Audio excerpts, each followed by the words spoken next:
આજે આપણે ભાગ્યશાળી છીએ. આમાંથી એક રજૂ કરવામાં સમજભર્યું ટેલિકોન્ફરન્સ શીર્ષક છે સુરંગામા સૂત્ર, બોધના 25 સાધન, સત્ર 1, 5 ભાગનો ભાગ 3, માસ્ટર અને શિષ્યો વચ્ચે.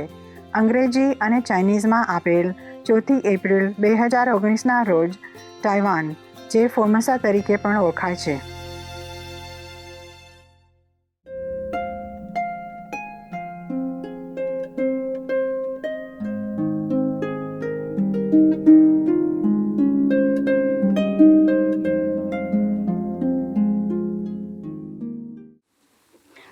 And so these 5 bhikshus and this Upanishad bhikshu also have been certified by the Buddha. Certified meaning when they told him about their experience, yeah, and the Buddha said, yeah, that's that. You have been in Samadhi. You are at level of arhats now. Congratulations. Buddha first came out of enlightenment. I would also like to be there. Taking in all this blessing, you understand, power, and I love, When Buddha first come out, he's so generous, you understand me? Whoever come, take it. And he has no worry about karma or nothing at that time from disciple. But even then later on, he has karma, because more disciples come, more karma accumulated. And even the Buddha cannot digest it immediately if it keep repeating and coming and not enough time to erase. Just like if you are very dirty, take a few shower, longer time to clean. If you just sweat a little bit, just a little soap or even no soap, you rinse it out. When it's accumulating, if you've been working all day in the hot sun, in the dirt, in cement, in the rock and all that, then of course you're more dirty. And all day, and not just a few minutes or 1 hour, 2 hours, different, same. The Buddha, when he first came out, no problem. By the way, I told you these 5 first bhikshu are very bad. They were taking Buddha's blood before, many former lives. You remember now, okay? So that doesn't mean they are good or angels or anything. It's still bad karma, and not very good, But the Buddha took them in, no problem. He didn't feel nothing. And another one, Upanishad, came, also no problem. A few more, no problem. But in some time later on, normally Buddha don't mention much about his taking karma or anything, or not too much mention in the sutra. But one time something leaked out, like because of the disciples' karma, he has no food to eat for 3 months. He has to take horse feeding, horse food. Just one sentence that we can understand now, leaking out some secret, that the Buddha also took the karma from disciples. And mostly also in the Bible, like Jesus, nobody mentioned that. Jesus also don't say take karma or anything. He said, come to me, you heavy laden. I will, uplift you, quicken you, But then later, in 1 or 2 sentences, they say, because of disciple karma, he has to be crucified. No need to say a lot. Then we know that it's all the time, just one time. If it mentioned one time, that means all the time, often, So the Buddha, at that time, he just came out, powerful, strong, don't have disciple, just 1 or 2, or even 2 dozen, 200 is a piece of cake for him. Later on, 2,000, 200,000, or maybe more.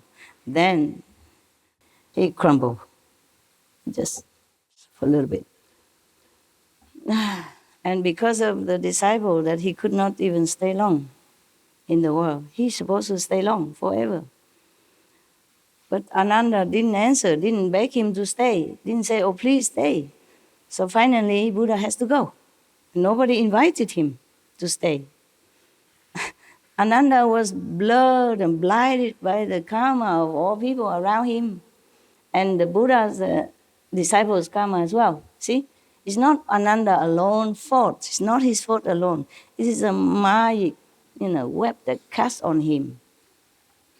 and make him oblivious to what the Buddha meant. You see, Buddha cannot obviously say to him, Ananda, I'm going to say that I will stay forever, and then you have to invite me, okay? Buddha cannot do that. But Ananda is not enlightened enough at that time. It all has to be that way. It's not his fault, okay? Only after the Buddha Nirvana, the Sangha looked down upon him, thinking he's always been living next to the Buddha and not enlightened enough, so they kick him out. Kick him out of the great assembly. Say, you're not worthy to be in here with us. And then kick him out, and he's so sad and shame, and he went to the forest, sit one night only. He became enlightened, enough to come back, and later become one of Buddha's successor. Huh? But that was Anand. Don't dream about it, okay? Ananda, he was an ancient Buddha also, okay? He just played his role at that time. Somebody has to play some role, okay? Not like two Buddhas sitting together, okay?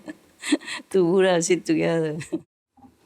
But don't think that you are also playing your whatever role, like Ananda, okay, huh? Please. So, when the Buddha certified, somebody said, oh, okay, that's level, you are Arhat. That's why he said that. So form is the superior means. At that time, because of the power of the Buddha blessing, so he suddenly realized that all form in this world are impermanent and made of dust only, and then it will return to dust. Yeah. Therefore, he became enlightened at that time. Maybe the Buddha taught him thus. Yeah, because the Buddha also taught this kind of method to some of the bodhisattva at that time. Yeah. No. So there's the person now, another bhikkhu, the pure youth, younger monk, adorned with fragrance. That's probably his name. Okay, sometime in India they have names like that. Yeah. Remember the Buddha name Clear Light. Yeah. It's just a translation of the name. Yeah. It's like my name, the Chinese is Qing Hai, translated to pure ocean. Huh? Like that. Just like your name, maybe Rose. It's a flower. Yeah? Okay. So the pure youth, one of the pure monk, young, adorned with fragrance, his name, arose from his seat, bow at the Buddha's feet. Tradition, I told you already, Buddha didn't want to do that. Buddha did not ask anybody to do it, but he just let it be, okay? Otherwise, everybody come up and bow and say, no need, no need. And then everybody else come, no need, no need. He would say all day, no need, please don't. Too much trouble. In my time, it's easier because I talk in the microphone and people record it and you already overheard it. Master say, don't bow to her. Don't pay obeisance, don't prostrate, nothing like that. Also, I don't need a lot of hurrah, okay? All right, now, I know you love me. That's why you forsake your comfortable home to come here cramping together. And I do know that, huh? All right, you can express yourself sometimes, but not always. Okay, no need. We family, okay? If you see your mother coming from work, you clap. Or if your boss coming to work with you, you clap. Okay. But even then, I record it in recording, and we have SMT, tell people, don't need to bow to me. And still, one time, one of Vietnamese old man, comrade from Vietnam, he want to prostrate to me 3 times. He said because it's a Vietnamese tradition that when you accept by a master that you respect and believe, you must prostrate 3 times. And some also bring some gifts, tradition. But I say, no, nobody prostrate to nobody here. Don't do it. Because if you prostrate to me, I have to prostrate to you, and I'm too old now. My knees doesn't like too much trouble. So I have to tell him many times, so then he stopped. But he did not even feel very, happy about it. For him, it would have been better if he prostrate 3 times. Then his heart would feel more complete. Fulfilled. More fulfilled, yeah, more contented, yes. I know that, but I cannot let him. He just have to prostrate to the Buddha somewhere else, yeah? And prostrate, maybe he can do it at home, private, with privacy, in front of the photo. Okay, nobody say anything. Why have to do in front of the assembly? And if I let him, then everybody want to do that. Why him? Why? And then everybody come and prostrate, and then we have no time for anything. Look, if I sit here waiting for all of you, come in front of me, prostrate 3 times. Imagine when it will finish. Yeah? And waiting as well, and dusty, and no time for Surangama Sutra, no time for eating dinner, no breakfast, no cleaning the hall, no meditation, nothing, just prostrating all day long.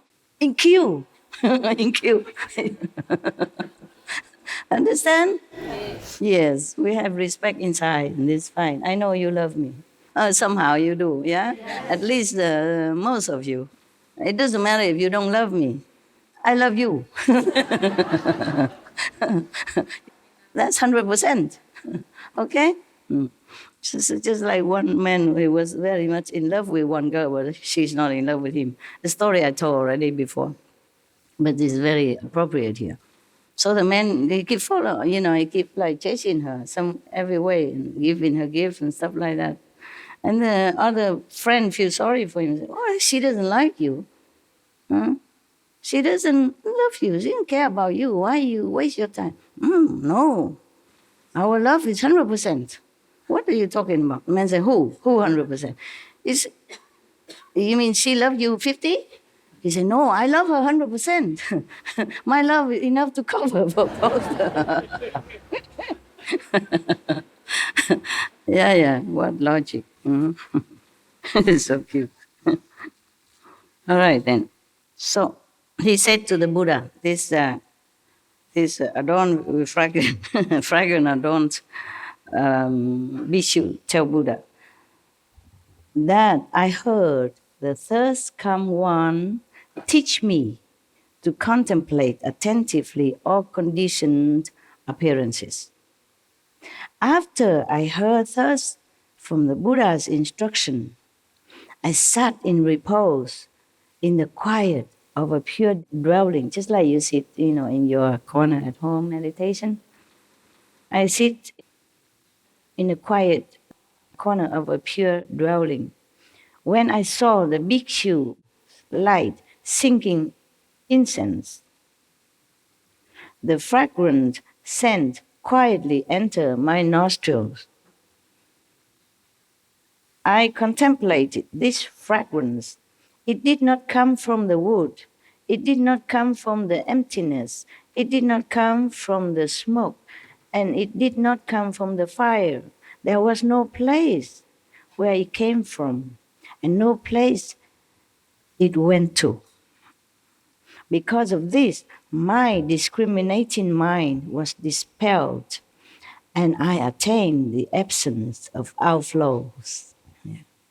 The third come one certified me and called me adorned with fragrance, according to his experience. Yeah, defiling scent suddenly vanished, and wonderful fragrance was both secret and all-pervasive. Again, it was through the adornment of fragrance that I became an arhat. So, the fragrance awakened him. But this is different. It's not like you sit here, I put an incense next to your nose, and you became an arhat. I wish I could. Then I would buy all the incense in the whole world and put a bunch in front of your nose. Then we are done with, and I don't have to come here. Yeah? And I will go buy incense and put on everybody's nose I can outside in the world. Then we all enlightened. So, is that easy? In this time of Dharma ending age, even, all brainwashed. Okay. That is after he met the Buddha. I mean, one of the first disciples here. Buddha is still strong, yeah, young, full of power, yeah, newly enlightened. Of course, he's newly enlightened, meaning he newly reclaimed his position as a Buddha. Otherwise, he has been Buddha long before we even know what the name of the tree, or even know this word, nothing. Known long before this universe or this earth has been even formed. Eons already. So now, when Buddha talked to him, instructed him to contemplate on the conditioned appearances, just any appearance. You know, the Buddha taught him different methods. At that time, and in any time, I'm telling you, most masters don't teach you immediately the Kuan Yin method. Have to first purify you. Like Milarepa, his master make him work and work and work from one house to another, saying there, not good enough, make another one over there. And then over there, no good, no good. Take it, make it over there. You understand what I'm saying? Yeah. Also same it with many Indian master before. They teach you something else first. So like that. So the Buddha taught this bhikkhu when he first came. When he first came, he wasn't even monk, yeah? Maybe just the lay people and who want to follow him. Then they became monk later on. Because if they want to stay with the Buddha, they have to take care of themselves, you know? They cannot just rely on the Buddha to go shopping, go for shopping for them or cooking for them, yeah? Or make money, buy food for them. No, cannot, huh? Okay. So after he heard this, the Buddha tell him to concentrate, you know, in meditation and conditioned form. Conditioned form means it will be born and then it will die. Just like our life is conditioned like that. Sometimes some teacher, or maybe Buddha at that time also teach you to contemplate on the light. Yeah, one light, like the flame of the candle. Okay, when I saw the bhikkhu light sinking incense, the fragrance, you know, that's why he attained the absence of outflows, mean he is purified. Yeah, good. No more mundane thoughts will come from his mind or enter his mind. Understand? No obstruction. The Buddha certified him and called him adorned with fragrance. And then any defiling scent suddenly vanished, and wonderful fragrance was both secret and all pervasive. You see, this is different type of fragrance that he smelled. He saw the bhikkhu, other bhikkhu were lighting incense. Some incense were sinking, maybe half broken already, and no more flame, no more burning. So some bhikkhu, some monks, take turn, probably on duty. They come and light this incense again. Sinking means no more. You see, the incense was like falling down, the ash falling, no more burning. So some bhikkhu lighting it. And then at that time, he happened to be nearby. And he saw it and then he smelled the incense. But it was both secret and all pervasive, meaning he saw it outside, he smelled it from his nose, but then he can feel the whole universe, the whole earth was filled with the fragrance. That's why it's all pervasive. Yes. And then he attained Arhat, fine. So the Buddha asked about perfect penetration. As I have been certified to it, the adornment of fragrance is the superior mean. For him, it's a superior means. Okay? For him, of course.